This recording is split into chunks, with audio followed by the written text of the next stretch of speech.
Good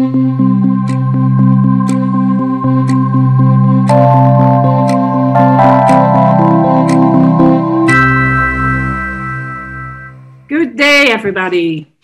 Welcome to this second episode of Digging into the Future. My name is Véronique Swinkels, and with me today is Marie-Hélène Caillol. So this is Swinkels and Caillol digging into the future. And today we are very glad that we have number 151 of the GEAB. So that's really an achievement. And that also means that this will be the 16th year that the GEAB will actually appear each month clockwise on the 15th.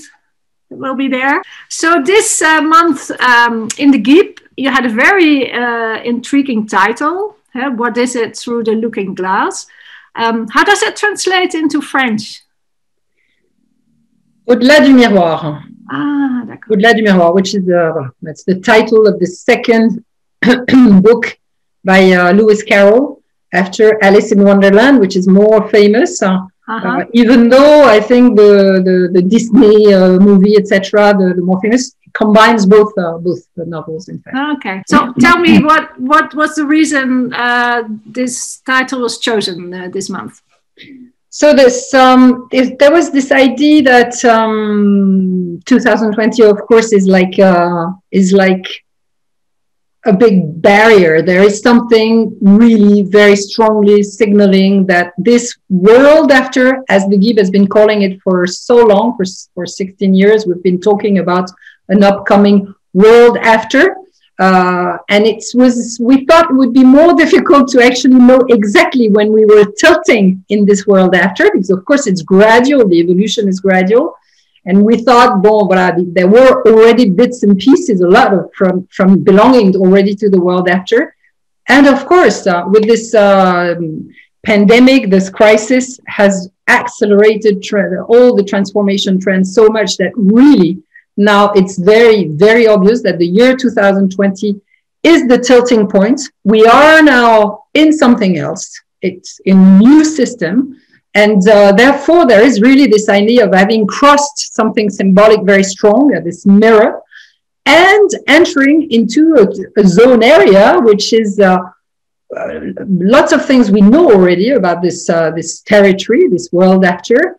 And at the same time, there are lots of awkward things that we're going to have in this world. And there is this notion of there is this idea of things being upside down. It's the same world, but everything is a bit upside down. Just for instance, our meeting just now, it's interesting. We are more and more into our computers. We are looking at ourselves, on these TVs, which we used to watch, and now we watch ourselves. So of course, this is very obvious, but we saw lots of trends. There is this idea, for instance, of a reversal of center of gravity in the transatlantic relation, more in favor of Europe. There is, of course, also a reversal of power and power balance between East and West. Voilà. So it's swaying and now waiting on the side of China. Clearly, there's been also a tilt on the east side. And there's more to it of this notion of an upside down world, which is, of course, what we have in this book from Lewis Carroll. There is one more thing that I would like to add, which is important, is that Lewis Carroll wrote this book in 1871, which was 150 years ago, which is interesting, very, very round number. And 1871 is the year when the German Empire was proclaimed, proclamation of the German Empire. And we see a very, very strong parallel between this German Empire adding itself to the geopolitical balance of Europe in the 19th century. And today we have this Chinese power, which is being added to the configuration, global this time.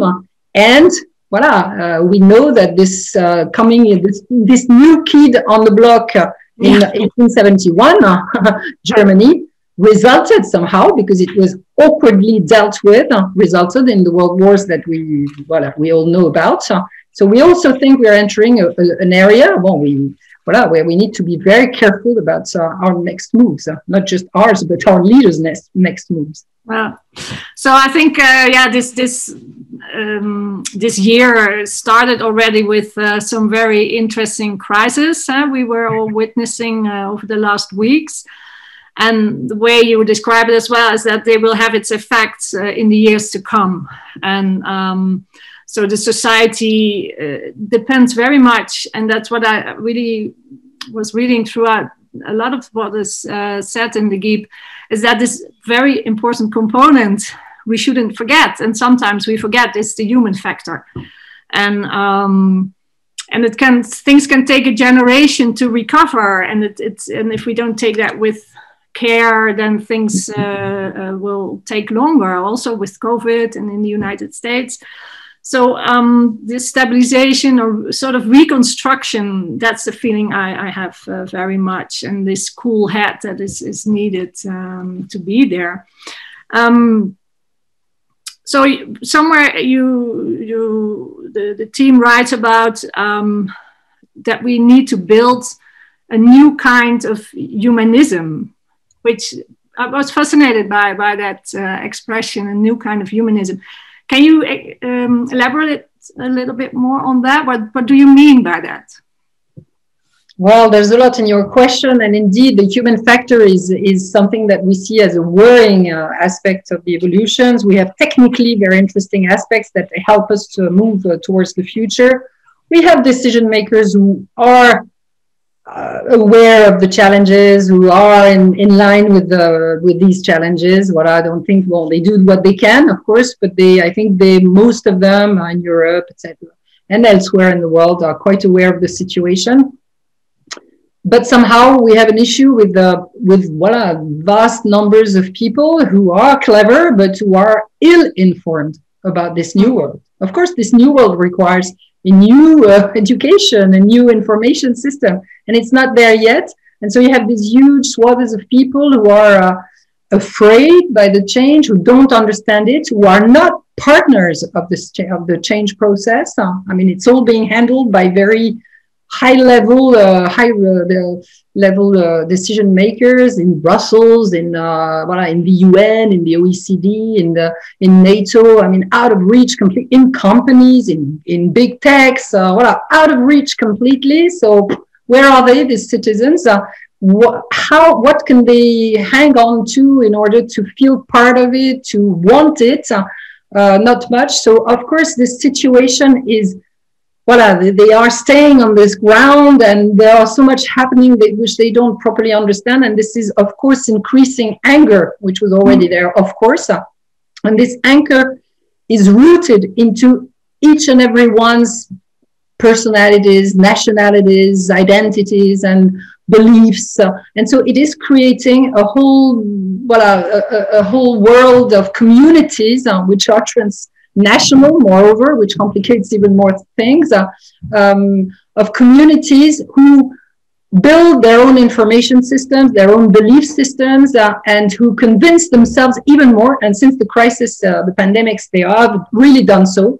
They have radicalized in terms of, I told you so. I knew we were going to, it's because we've sinned. It's because we polluted the earth. It's because everyone has its own understanding of why we are there. And they're all different, and they're all unreconcilable.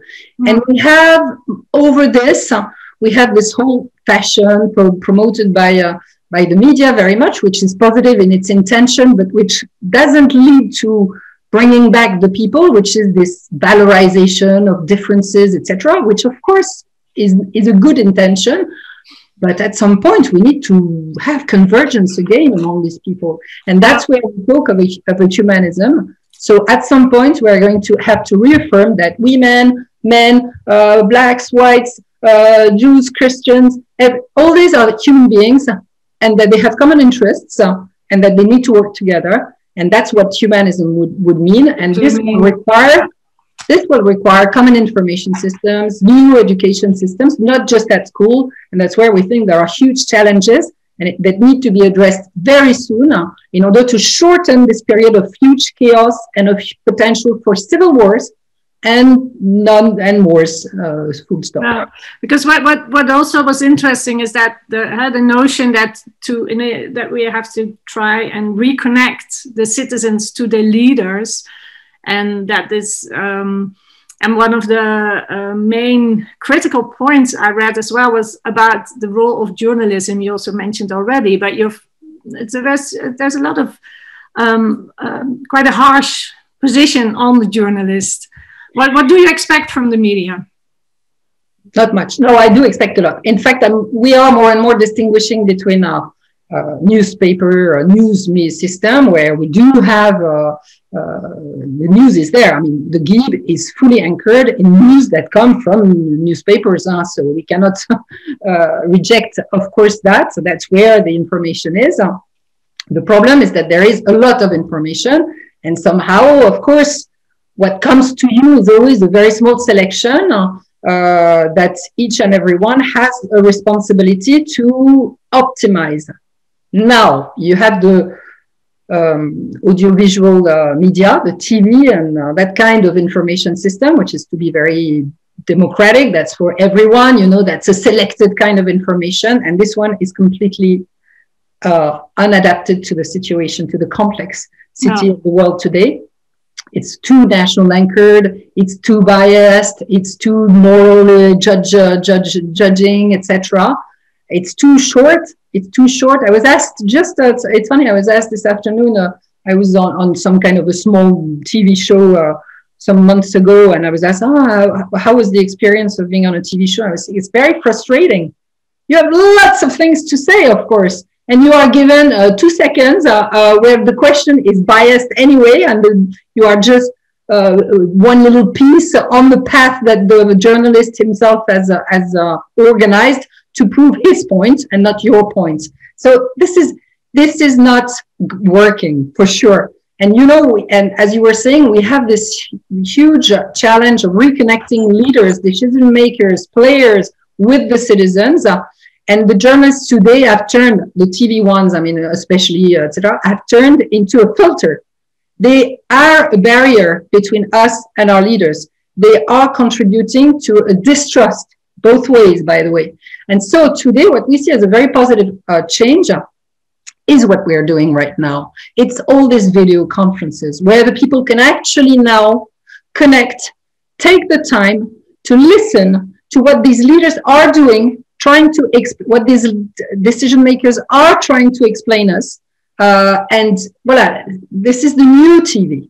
I was saying, so these computers that we've worked onto are now places which is our new TV, really, where we are in it. We are very close, potentially, to our leaders, capable of listening to their arguments. I will just give one last example of this. I was in a conference organized in Berlin with very top-ranking decision makers, including the Minister of Defense, the German Minister of Defense, Annegret Kramp. And, she was talking about a topic which, as a French citizen, is a bit complicated, defense. The European defense, where, you might know that Germany is currently saying that Europe is not capable of defending itself alone. It needs NATO and the US, which of course is very difficult from a French perspective, because we've always considered that the European Union was being built to regain our independence, strategically in particular. But so when I read this in the media, I was like, oh my God, the Germans, what are they saying? And I actually had the opportunity to listen to the arguments of Mrs. Kramp. And of course, it's different. You understand the arguments. So you might not agree, but at least you know what you have to do. You have a different basis for discussion, for understanding, and for compromising and moving forward. Yes, and that brings us to Europe. So we both come from this pro-democracy, European pro-democracy movement, activism in those times as well.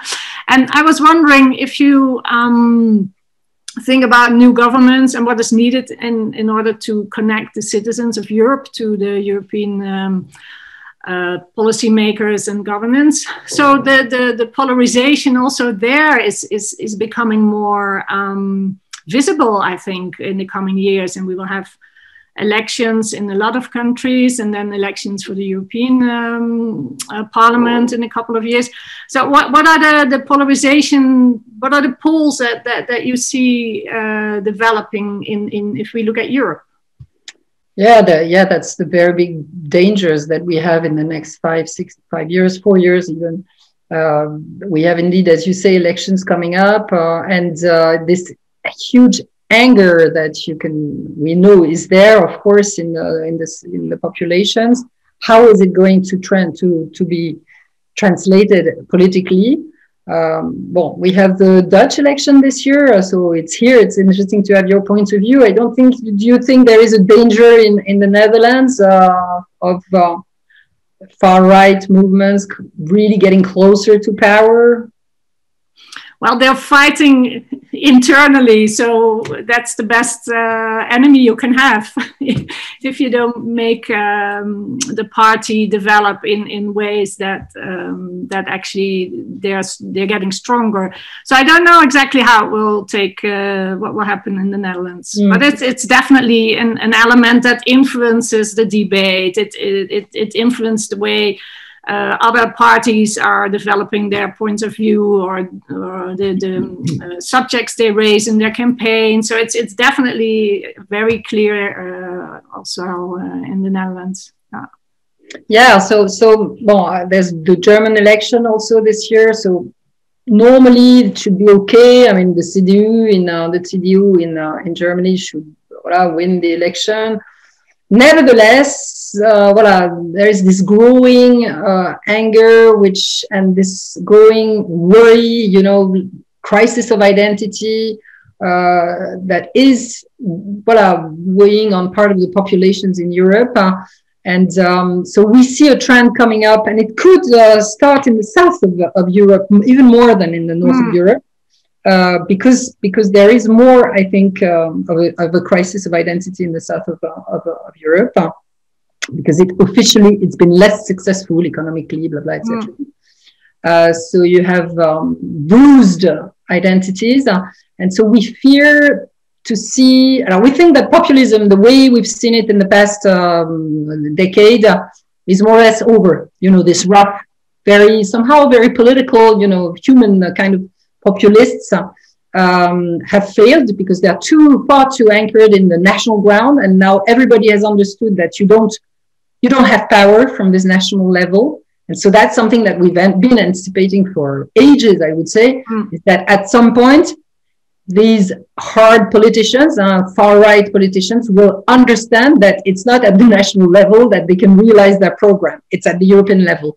And we see something emerging slowly and not very visibly, but it could start popping up in 2021, but maybe even more in 2022.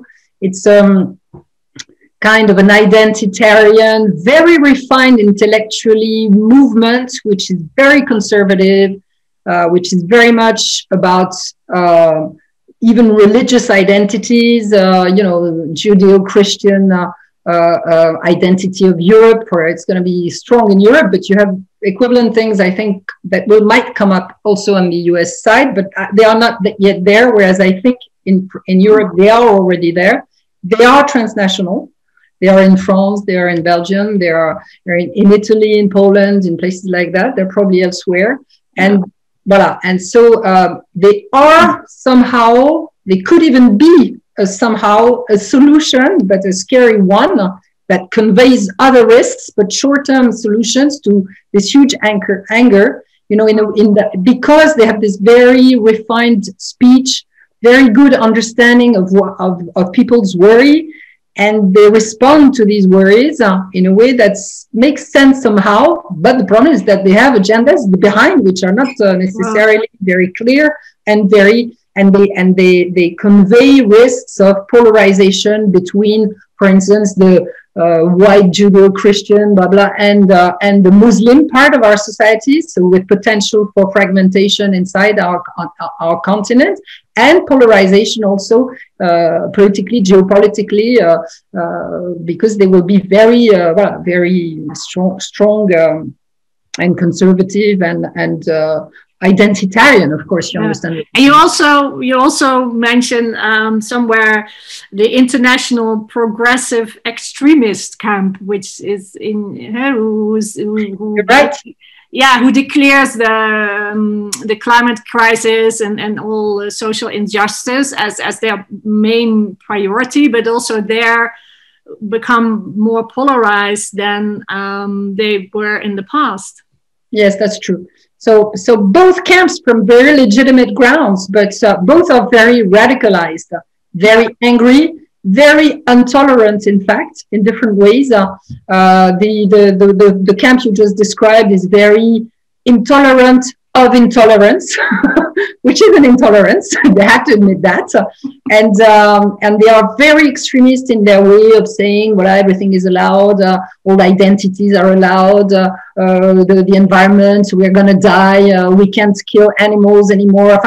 There are some very irrational things and that are very difficult to hear for growing parts of the population. And the question is whether it's irrational or also fact-based. I see a lot of fact-based. The whole COVID crisis is also part of that that development in the sense that the nature takes over and health crisis comes with that. So it's I don't know. It's no. I don't know if you see it that way. This is typical of Véronique. You just said something very typical of what we call the "I told you so" crisis. So the environmentalists, they will tell you, look, of course, I was telling you that the environment would take us to a pandemic. And you have others who say it's the mobility. Voilà, for me, it's this. You know, we are 7.8 billion people on Earth, and we keep moving around and that's the reason. So, and today what's being done is indeed slowing down the mobility and the hugging and all that thing. You know, and so you have so many other interpretations of why we have this pandemic. But this pandemic is indeed highlighting lots of flaws of the previous system, of course, but you can pick so many. You can choose, yeah. That's also what I like about the GEAB, that you try not to be judgmental or jump to conclusions, or hey, you really want to lay out the fields very thoroughly, and that's why everybody advise to read this GEAB really well, because it's the habit in January is to have the trends, what's going up, what's going down. There's about, in the GEAB this time, 34 trends, I think you managed to describe, very interesting. And there's some very worrying trends in it, there's some positive trends in it, and some of the trends are just going, towards, they work against each other, so how that will work out is interesting. And in the model you use for political anticipation and the work you do with GEAB, one of the things you described is also that in order to be able to dig into the future, to think about the future, is that you have this map of what's happening in the world. So this map of the trends and all the big events, and that they together actually form the road towards the future. If you could pick one of I'll pick the first trend I would like to discuss, because today Biden is inaugurated, so the US will turn a page, and hopefully good things will come from that. So what was the trends? There were several trends, I think, involving the US. Can you tell a little bit about those? About the US, the main thing that we laid down in the last trend is that in this panorama is the fact that the US can bring anything. It's the most uncertain point on the map that we've laid. It's the US are in a very critical political situation. Biden, has the hand over the Senate, over the Congress, over the White House, of course. Not Biden, but the Democrats. So they seem to be empowered, but they're not, because there's half of the population, basically, which is not so convinced of their legitimacy. And you're supposed, once you're in power, you're supposed to reunite your country beyond the campaign that has divided a bit. And I really wonder how Biden can reunite his country. The wounds are very deep. And so we see that anything can come out of this continent. There is also something else that worries us. For instance, in terms of, just back to my previous point, the fact that you can imagine that we quote these 74 million people who voted for Trump and who consider that their second mandate. I remind, it's very important to understand that in the US, it's 2 mandates for each. So the Republicans expected their second term, their second mandate. So they feel that their second mandate has been stolen. And so, of course, 74 million people is a lot. And even if they don't riot on the street because of the COVID, because of different things, there are other ways. And, in this upside down world, you can act on cyber, you can hack, you can do terrorist acts on cyber terrorist acts. And here we are very worried. For instance, we have a small scenario. It's a scenario. It's not an anticipation, really. We say something that could happen is to have a huge cyber terrorist attack that comes from these Republican extremists. Of course, the extremist part of them. They are not all like that, but those extremists would do something like that. Except that cyber attack, you never know who does it. So. That you've seen in the media, in the articles, in the media articles, that as soon as there's a cyber attack, Russia is quoted. So it would be very easy to just blur the fact that this comes from their own extreme right, and to prefer to have a narrative of Russia is attacking and we need to run. And we all know that in a very critical situation, calling to enemies, outside enemies, is a way to reunite your country. So there could be these temptations, and that's where I combine it with something else that worries us. We think that Biden has the potential to acknowledge all the failure, all the end of the previous systems, and move forward positively in good directions. But we also fear that Biden also belongs to an old school of America that is also interested in going back to this US-centered global leadership, which is exactly what we don't want in a multipolar world.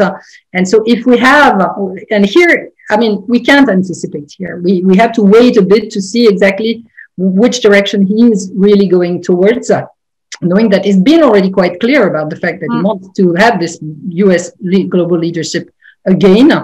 But so if we combine, the kind of political tensions he's going to have inside, which are huge, the geopolitical situation, which is of course tense with the US-China conflict, and you bring in someone who has the idea of going back to the old style America,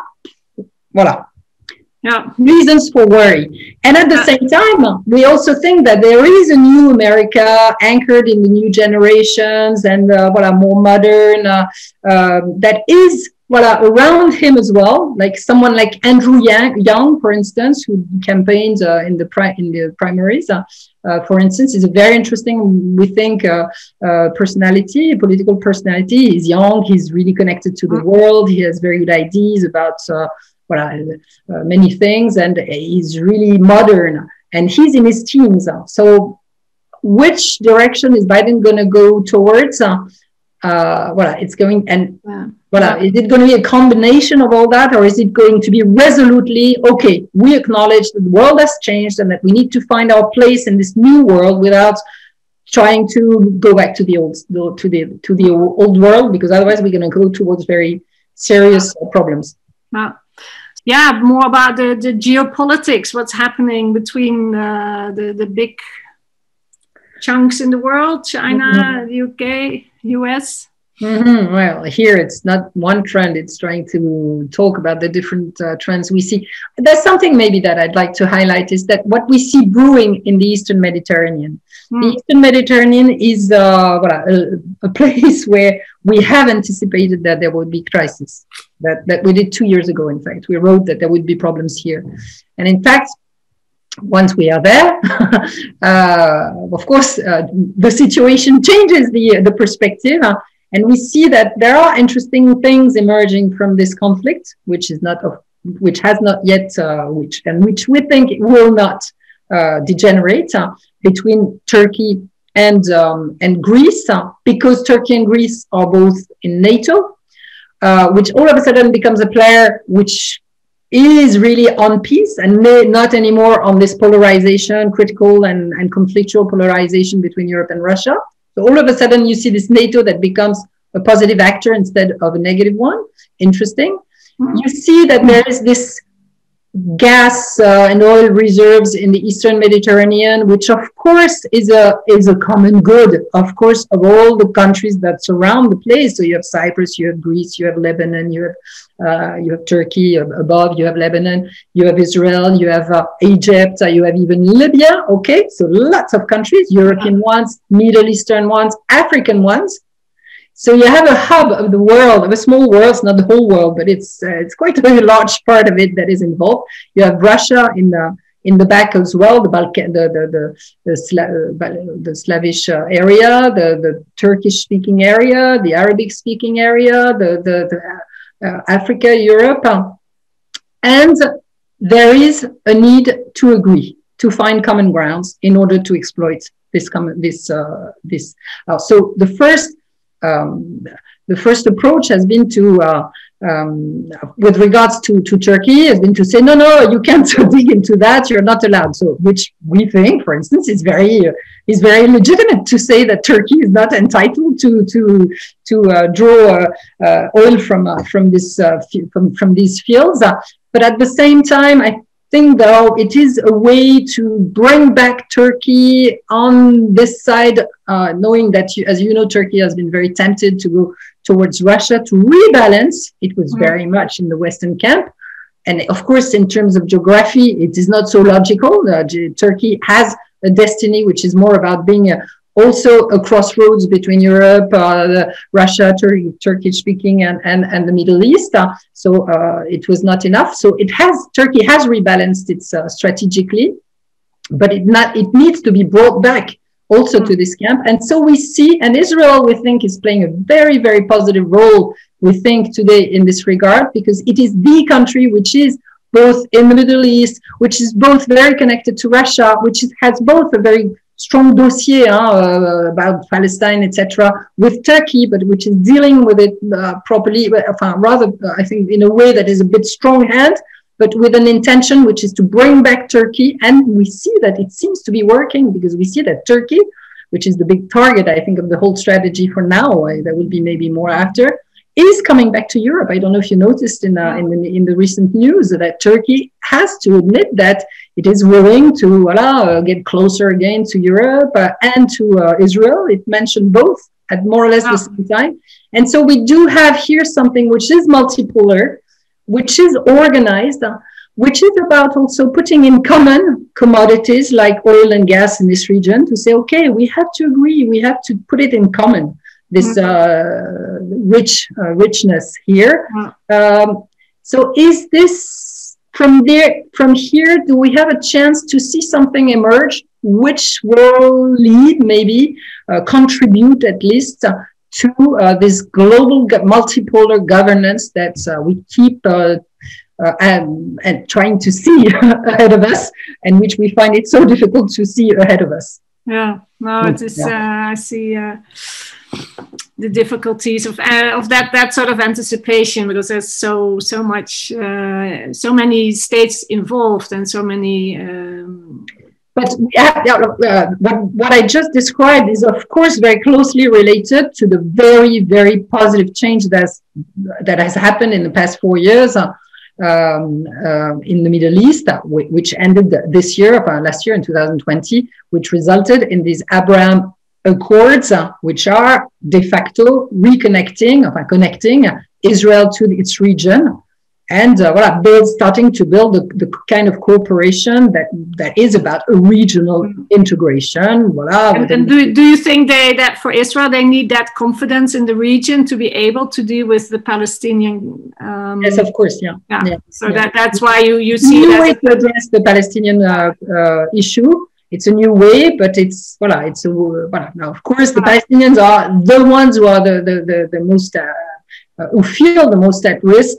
But it's also reassuring to see that there's no betrayal, really. No, I mean, it's not the Saudis and the Qataris and the Israelis are not going to do a genocide of the Palestinians. That's for sure. So it's also reassuring. Wow. And they are trying to bring Turkey. Turkey is one of the defenders of the Palestinian cause, together with Iran. So Iran is the next on the agenda. Wow. So here we have more uncertainty. But on the Turkish front, we think that really Turkey is probably being reassured of the elements with regards to the Palestinian cause, and therefore, once they are reassured, they can start moving again towards, working with this. With this potential for development, which is huge. So we promised the team that we wouldn't let this conversation last more than 30 minutes, and I think we're letting them already down because we're almost over this period.